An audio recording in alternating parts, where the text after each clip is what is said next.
বিএনপির vice chairman Mohammad Shahjahan বলেছেন, যেভাবে ঐক্যবদ্ধভাবে শেখ হাসিনাকে দেশ থেকে বিতাড়িত করা হয়েছে, তেমনিভাবে এ দলের কবর রচনা না করা পর্যন্ত আমাদের ঐক্যবদ্ধ থাকতে হবে।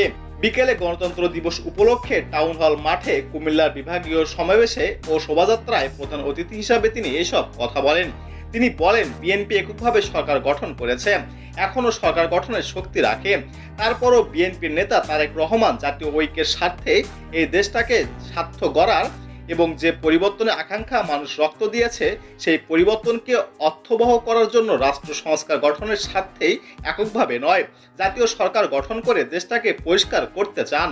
কুমিল্লা দক্ষিণ জেলা বিএনপির আহ্বায়ক আমিরুল রশিদ ইয়াসিনের সভাপতিত্বে সমাবেশে বক্তব্য রাখেন কেন্দ্রীয় বিএনপি সাংগঠনিক সম্পাদক অধ্যক্ষ সেলিম ভূঁইয়া, মোস্তাক আহমেদ কুমিল্লা দক্ষিণ জেলা বিএনপি সদস্য সচিব জসিমউদ্দিন, মহানগর বিএনপির আহ্বায়ক উদ্বাতুল বারী আবু, সদস্য সচিব ইউসুফ মোল্লা সহ স্থানীয় নেতাকর্মীরা।